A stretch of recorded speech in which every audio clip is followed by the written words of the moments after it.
আসসালামু আলাইকুম। আমার ঘরে আমার স্কুলের আজকের ক্লাসে সবাইকে স্বাগতম। আজকে আমরা নবম শ্রেণীর ফিন্যান্স এবং ব্যাংকিং বিষয়ের ষষ্ঠ অধ্যায় মূলধন ব্যয়ের পৃষ্ঠা নাম্বার 63 থেকে 66 আলোচনা করব। আজকের ক্লাসে আমরা যা যা শিখব তা হলো মূলধন ব্যয় এর ধারণা, মূলধন ব্যয় নির্ণয়ের তাৎপর্য এবং মূলধন ব্যয় নির্ণয়। তো চলে যাচ্ছি আমরা মূল আলোচনায়। মূল আলোচনার শুরুতেই থাকছে মূলধন ব্যয়। তো মূলধন ব্যয় বিষয়টা কি এইটা বুঝতে হলে আগে আমরা শুরুতেই চলে যাই মূলধন। একটি কোম্পানি পরিচালনা করতে হলে অবশ্যই মূলধনের প্রয়োজন। মূলধন ছাড়া কোনো কোম্পানি পরিচালনা হইতে পারে না বা পরিচালনা করতে পারে না। তো মূলধন ব্যয়ের ক্ষেত্রে একটি কোম্পানি মূলধন সংগ্রহ করার ক্ষেত্রে তারা 4টি উৎস থেকে মূলধন সংগ্রহ করতে পারে। প্রথমটি হতে পারে ঋণপত্র অথবা ব্যাংক ঋণ, তারপর থাকছে অগ্রাধিকার শেয়ার, সাধারণ শেয়ার এবং সংরক্ষিত আয়। কোম্পানি এই 4টি উৎস থেকে মূলধন সংগ্রহ করার মাধ্যমে তারা তাদের দৈনন্দিন কার্যক্রম এবং দীর্ঘমেয়াদী কার্যক্রম পরিচালনা করতে পারে। এখন একটি কোম্পানি এই 4টি উৎস থেকে কখনোই ফ্রিতে অথবা বিনামূল্যে কখনোই মূলধন সংগ্রহ করতে পারবে না। তাদের অবশ্যই কিছু না কিছু খরচ বহন করতে হবে, যেটা তাদের জন্য প্রত্যেকটা উৎসের ক্ষেত্রে এক একটি মূলধন ব্যয় হিসেবে পরিগণনা করা হয় অথবা পরিগণিত হয়। যেমন যদি প্রথমে ঋণপত্রের কথা ধরি, একটি কোম্পানি চাইলে বাজারে বন্ড ইস্যু করার মাধ্যমে তাদের মূলধন সংগ্রহ করতে পারে। সেই ক্ষেত্রে তাদের বন্ড ইস্যুর ক্ষেত্রে তাদের বন্ডের সুদ প্রদান করতে হয়। যারা বন্ড কিনবে কোম্পানির, তাদেরকে কোম্পানি প্রতি বছর শেষে বন্ডের একটি নির্দিষ্ট পরিমাণ সুদ দিতে বাধ্য থাকবে। তাহলে ঋণপত্রের ক্ষেত্রে কোম্পানির মূলধন ব্যয় হলো ওই বন্ডের সুদ। যদি আমরা ঋণপত্র না বলে ঋণের কথা বলি, যদি কোনো কোম্পানি কোনো ব্যাংক থেকে ঋণ গ্রহণ করে, তাহলে সেই ব্যাংককে অবশ্যই নির্দিষ্ট সময় শেষে কোনো না কোনো একটা নির্দিষ্ট পরিমাণ অর্থ সুদ হিসেবে দিতে হবে কোম্পানিকে। তাই ওই ঋণের ক্ষেত্রে কোম্পানি যে সুদটা পরিশোধ করবে ওইটাই হলো কোম্পানির জন্য মূলধন ব্যয়। তাহলে ঋণপত্রের ক্ষেত্রে মূলধন ব্যয় জিনিসটা কি আমরা বুঝতে পারলাম। এবার দেখবো আমরা অগ্রাধিকার শেয়ারের ক্ষেত্রে মূলধন ব্যয়টা কিরকম। ঠিক সেম ভাবে কোম্পানি যেরকম বাজারে বন্ড ইস্যু করতে পারে, কোম্পানি চাইলে বাজারে অগ্রাধিকার শেয়ারও ইস্যু করতে পারে। সেই ক্ষেত্রে যারা কোম্পানির অগ্রাধিকার শেয়ারটা ক্রয় করবে তাদেরকেও কোম্পানি বছর শেষে একটি নির্দিষ্ট পরিমাণ লভ্যাংশ প্রদান করবে। এই যে কোম্পানি বছরের শেষে একটি নির্দিষ্ট পরিমাণ লভ্যাংশ প্রদান করছে, এটাই হলো কোম্পানির জন্য অগ্রাধিকার শেয়ারের মূলধন ব্যয়। এই ক্ষেত্রে অগ্রাধিকার শেয়ারের মূলধন ব্যয়টা বা অগ্রাধিকার শেয়ার হোল্ডারদেরকে কোম্পানি যে লভ্যাংশ প্রদান করবে এই পরিমাণটা নির্দিষ্ট থাকে। যদিও কোম্পানি অগ্রাধিকার শেয়ার হোল্ডারদেরকে বা সাধারণ শেয়ার হোল্ডারদেরকে লভ্যাংশ দিতে বাধ্য থাকে না। যদি কোম্পানি লভ্যাংশ হয় অথবা যদি কোম্পানির কোনো বছর মুনাফা হয়, তাহলে কোম্পানি অগ্রাধিকার শেয়ার হোল্ডারদেরকে লভ্যাংশ দিবে। কিন্তু যদি লভ্যাংশ বা মুনাফা না হয়, তাহলে সে বছর কোম্পানি অগ্রাধিকার শেয়ার হোল্ডারদেরকে কোনো মুনাফা দিবে না। কিছু কিছু ক্ষেত্রে তাদের লভ্যাংশটা পরবর্তী বছরের লভ্যাংশের সাথে একত্রিত হয়ে বা জমা হয়ে পরবর্তী বছর কোম্পানি প্রদান করতে পারে। তো এই ক্ষেত্রে কোম্পানি অগ্রাধিকার শেয়ার হোল্ডারদেরকে যে লভ্যাংশটা প্রদান করছে, এটাই হলো কোম্পানির জন্য অগ্রাধিকার শেয়ারের মূলধন ব্যয়।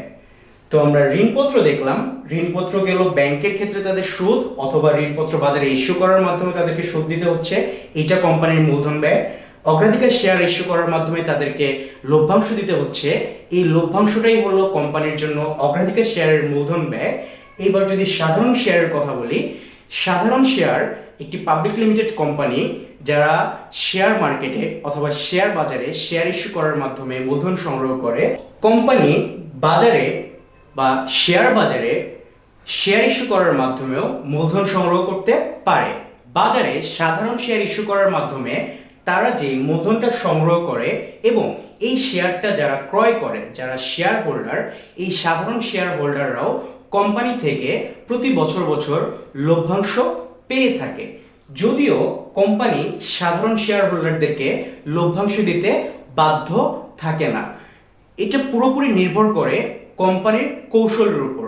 কোম্পানি চাইলে তাদের লভ্যাংশের কিছু পরিমাণ অর্থ সাধারণ শেয়ার হোল্ডারদেরকে লভ্যাংশ হিসেবে দিতে পারে, চাইলে কিছু পরিমাণ অর্থ তারা সংরক্ষিত আয়ও জমা করতে পারে।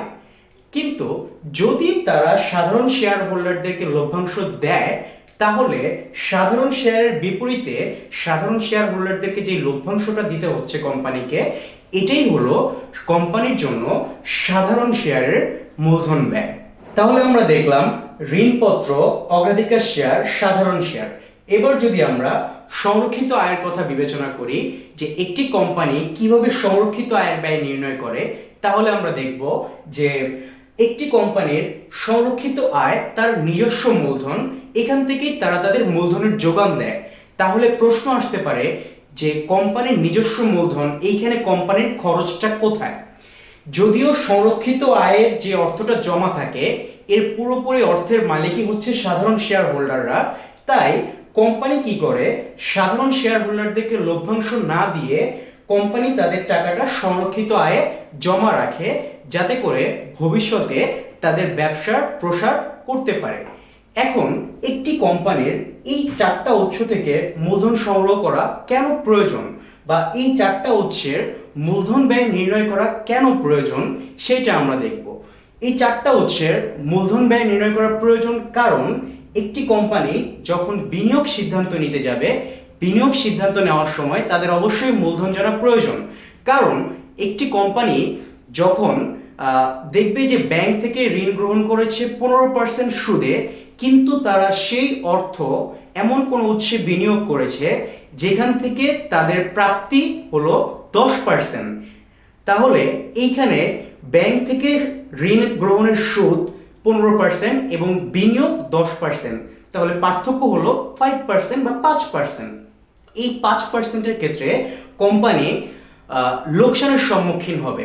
তাই কোম্পানির কোনো উৎসে বিনিয়োগ করার আগে অবশ্যই সে উৎসে বিনিয়োগের ক্ষেত্রে তারা কোন উৎস থেকে মূলধন সংগ্রহ করেছে এবং সে উৎসের মূলধন ব্যয় কত, সেটা জানা অবশ্যই প্রয়োজন। এছাড়াও কোম্পানি বিনিয়োগ সিদ্ধান্ত ছাড়াও মূলধন কাঠামো নির্ণয় করার ক্ষেত্রেও তাদের মূলধন ব্যয়টা জানাটা জরুরি।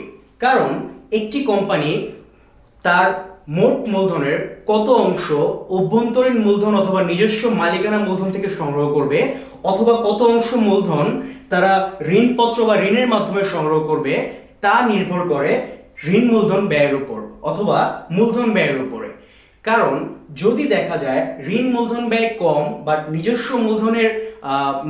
উৎস থেকে সংরক্ষিত মূলধনের ব্যয় বেশি, তাহলে কোম্পানি অবশ্যই যে উৎসের ক্ষেত্রে মূলধন ব্যয়টা কম আসবে বা কোম্পানির জন্য লাভজনক হবে যে উৎস থেকে মূলধন সংগ্রহ করা, কোম্পানি শুধুমাত্র সেই উৎস থেকেই মূলধন সংগ্রহ করবে, বা ওই দুইটা, দ্যাট মিনস নিজস্ব মূলধন এবং ঋণকৃত মূলধন, এই দুইটা বিষয়ের কম্বিনেশন বা একত্রিত করে মূলধন কাঠামো গঠন করে তারা মূলধন সংগ্রহ করবে। তো কোম্পানির মূলধন ব্যয় নির্ণয়ের তাৎপর্য হলো এই দুইটা বিষয়, বিনিয়োগ সিদ্ধান্ত গ্রহণ এবং মূলধন কাঠামো নির্ণয় করার ক্ষেত্রে তাদের মূলধন ব্যয়টা জানাটা খুবই জরুরি। ঋণ মূলধন ব্যয়ের ক্ষেত্রে আমরা যে চারটা উৎসের কথা পড়েছিলাম, ঋণ মূলধন অথবা ঋণপত্রের মূলধন, অগ্রাধিকার শেয়ারের মূলধন ব্যয়, সাধারণ শেয়ারের মূলধন ব্যয় এবং সংরক্ষিত আয়ের ব্যয়। তো প্রথমেই যেটা আমরা পড়েছিলাম ঋণপত্রের ব্যয় অথবা ঋণপত্র থেকে সংরক্ষিত মূলধনের ব্যয়, এইটা নির্ণয় করার ক্ষেত্রে আমরা আমাদের বইয়ের পৃষ্ঠা নাম্বার 65-তে যে উদাহরণটি দেয়া আছে সেটা যদি আমরা লক্ষ্য করি, একটি কোম্পানি যদি কোনো ব্যাংক থেকে কিছু টাকা মূলধন হিসেবে সংগ্রহ করে অথবা ঋণ হিসেবে সংগ্রহ করে, ধরি এবিসি কোম্পানি লিমিটেড সোনালী ব্যাংক থেকে 15 লক্ষ টাকা 15% সুদে ঋণ মূলধন হিসেবে সংগ্রহ করলো, তাহলে এই কোম্পানির ক্ষেত্রে বা এবিসি লিমিটেড কোম্পানির ক্ষেত্রে ঋণ মূলধন ব্যয় 15% এটা ধরা যায়। কিন্তু আমরা এখানে প্রশ্ন আসতে পারে যে ঋণ মূলধন ব্যয় যেহেতু আমরা পেয়েই গেলাম 15%, তাহলে এটা আবার নির্ণয় করার কেন প্রয়োজন? ঋণ মূলধন ব্যয় নির্ণয় করার প্রয়োজন কারণ ঋণ মূলধন ব্যয়টি হলো কর সমন্বয়কৃত ঋণ মূলধন ব্যয় বের করতে হয় আমাদের। ঋণ মূলধন ব্যয়ের ক্ষেত্রে আমরা ব্যাংক থেকে যেই লিখিত মূলধন ব্যয়টি পাই, যেমন পৃষ্ঠা নম্বর 65 উদাহরণ যদি আমরা লক্ষ্য করি, মুদির দোকানিকে সোনালী ব্যাংক 10 লক্ষ টাকা 15% সুদে লোন দিল অথবা ঋণ দিল, তাহলে মুদির দোকানের ক্ষেত্রে তার ঋণের সুদের হার 15%। কিন্তু যেহেতু ঋণের সুদ কর সমন্বয়কৃত ব্যয় হিসেবে ধরা হয়, তাই এই ঋণের সুদ নির্ণয় করার ক্ষেত্রে আমরা দেখব যে কর হার বাদ দেওয়ার পর আসল কর সমন্বয়কৃত মূলধন খরচটা কত দাঁড়ায়। তাহলে কর পূর্ব ঋণ মূলধন ব্যয় আছে 15% এবং কর হার যদি 30% ধরা হয়, সেই ক্ষেত্রে 15% গুণন 1 মাইনাস 0.30, যেটা আমার কর সমন্বয়কৃত মূলধন খরচ নির্ণয়ের সূত্র। এই সূত্র অনুসরণ করে যদি আমরা আগাই, 15% গুণন 1 মাইনাস 0.30 বা 0.70, এইটা যদি আমরা ক্যালকুলেশন করি তাহলে দাঁড়াচ্ছে 10.50%। তাহলে আমরা দেখছি যে ঋণ মূলধন খরচটা কোম্পানির ক্ষেত্রে কিভাবে সুবিধাজনক বা একজন ব্যক্তির ক্ষেত্রে কিভাবে সুবিধাজনক হয়ে দাঁড়ায়। যেহেতু কোম্পানির কর দিতে হয় এবং ঋণ মূলধন খরচটা হলো কর পূর্ব ব্যয়, তাই এই ক্ষেত্রে কোম্পানি কিছুটা করের সুবিধা পেয়ে থাকে, যেহেতু কোম্পানি কর পূর্ব মূলধন খরচটা বের করে থাকে।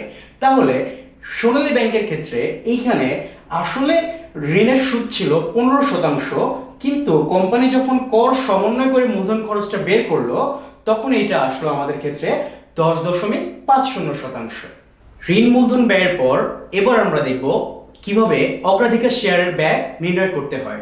আমরা আগেই আলোচনা করেছি, অগ্রাধিকার শেয়ার হলো তারাই যারা কোম্পানিতে লভ্যাংশ পাওয়ার ক্ষেত্রে অগ্রাধিকার পেয়ে থাকে। তো একটি কোম্পানির অগ্রাধিকার শেয়ার ব্যয় নির্ণয় করার ক্ষেত্রে আমরা যেটা দেখছি, পৃষ্ঠা নম্বর 65 ক্ষেত্রে আমরা যেটা দেখছি, একটি কোম্পানি তার 1000 টাকার মূল্যের অগ্রাধিকার শেয়ার 10% লভ্যাংশ ক্ষেত্রে তারা 820 টাকা প্রাপ্তির প্রত্যাশা করছে। এই ক্ষেত্রে কোম্পানির অগ্রাধিকার শেয়ারের ব্যয় কত, এইটা যদি আমরা নির্ণয় করতে চাই, তাহলে আমরা যেটা দেখছি, শেয়ার মালিকদের লভ্যাংশের পরিমাণ, এটাকে ভাগ করতে হবে শেয়ার বিক্রি থেকে প্রাপ্ত অর্থ। তো ওই কোম্পানির ক্ষেত্রে শেয়ারের কোম্পানির বা শেয়ার মালিকদের লভ্যাংশের পরিমাণ 1000 টাকায় 10%, অর্থাৎ 100 টাকা, এবং শেয়ার বিক্রি থেকে প্রাপ্ত অর্থ আসছে 820 টাকা। আমরা যদি 100 টাকাকে 820 দিয়ে ভাগ দিয়ে যদি 100 দিয়ে গুণ দিই, তাহলে পাচ্ছি 12.20%। অর্থাৎ ওই কোম্পানির ক্ষেত্রে তাদের অগ্রাধিকার শেয়ারের ব্যয়ের পরিমাণ আসবে 12.20%। অগ্রাধিকার শেয়ারের পর এবার আমরা দেখব কিভাবে একটি কোম্পানি তার সাধারণ শেয়ারের ব্যয় নির্ণয় করতে পারে। অগ্রাধিকার শেয়ার হোল্ডারদের যেহেতু লভ্যাংশের পরিমাণটা নির্দিষ্ট ছিল, তাই অগ্রাধিকার শেয়ারের ব্যয় নির্ণয় করা খুবই সহজ। কিন্তু সাধারণ শেয়ার হোল্ডারদের ক্ষেত্রে তাদের লভ্যাংশের পরিমাণটা নির্দিষ্ট থাকে না, এইটা প্রতি বছর বছর পরিবর্তন হয়। তাই সাধারণ শেয়ারের ব্যয় নির্ণয় করার ক্ষেত্রে বিষয়টা কোম্পানির ক্ষেত্রে খুবই কঠিন হয়ে দাঁড়ায়। তাই একটি কোম্পানি সাধারণ শেয়ারের ব্যয় নির্ণয় করার ক্ষেত্রে দুইটি পদ্ধতি অবলম্বন করতে পারে। একটি শূন্য লভ্যাংশ বৃদ্ধি পদ্ধতি এবং অন্যটি হলো স্থির হারে লভ্যাংশ বৃদ্ধি পদ্ধতি।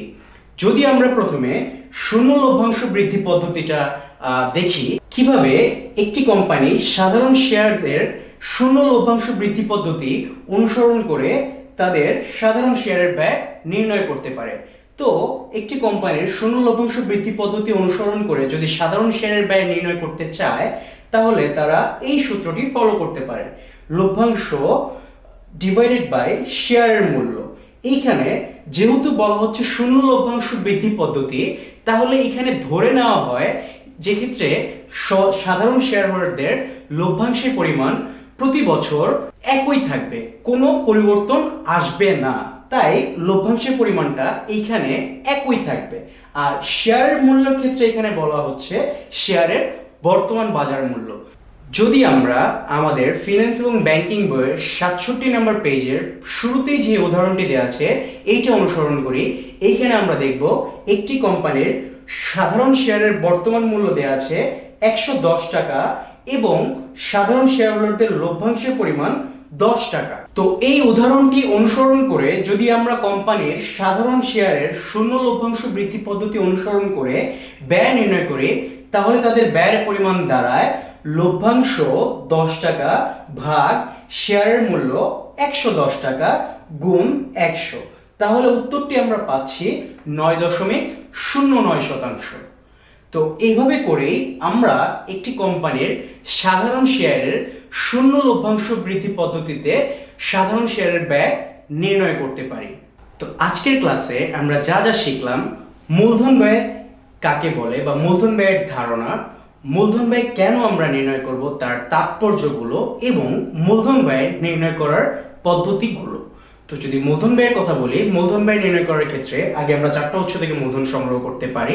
4টা উৎসের মধ্যে প্রথমেই থাকছে ঋণ মূলধন ব্যয়, তারপর থাকতেছে আমাদের জন্য অগ্রাধিকার শেয়ারের ব্যয়, তারপর থাকছে সাধারণ শেয়ারের ব্যয় এবং সর্বশেষ থাকছে সংরক্ষিত আয়ের ব্যয়। এবং আমরা এই 4টা উৎস থেকে মূলধন ব্যয় কেন নির্ণয় করব তার কারণ দুটো হচ্ছে আমাদের বিনিয়োগ সংক্রান্ত সিদ্ধান্ত নেওয়ার জন্য এবং আমাদের মূলধন কাঠামো নির্ণয়ের ক্ষেত্রে অবশ্যই আমাদের মূলধন ব্যয়গুলো নির্ণয় করতে হয়। এবং আমরা দেখলাম কিভাবে ঋণ মূলধন ব্যয় নির্ণয় করতে হয়, কিভাবে অগ্রাধিকার শেয়ার ব্যয় নির্ণয় করতে হয়, কিভাবে সাধারণ শেয়ারের ব্যয় নির্ণয় করতে হয়। তো আজকের ক্লাস এখানেই শেষ হচ্ছে। তোমাদের জন্য বাড়ির কাজ থাকবে, একটি কোম্পানি 10% অগ্রাধিকার শেয়ার ইস্যু করে প্রতিটি শেয়ারের লিখিত মূল্য 1000 টাকা এবং বিক্রি থেকে প্রাপ্ত অর্থ 920 টাকা যদি হয়, তাহলে অগ্রাধিকার শেয়ারের ব্যয় নির্ণয় করো। তাহলে সবাই সুস্থ থাকো, ভালো থাকো এবং সরকারি নির্দেশনা মেনে ঘরে অবস্থান করো এবং স্বাস্থ্যবিধি মেনে চলো। যদি এই ক্লাসটির পূর্ণ প্রচার দেখতে চাও, তাহলে আমার ঘরে আমার স্কুল এর ফেসবুক পেজ এবং ইউটিউবে চোখ রাখো। সবাইকে ধন্যবাদ।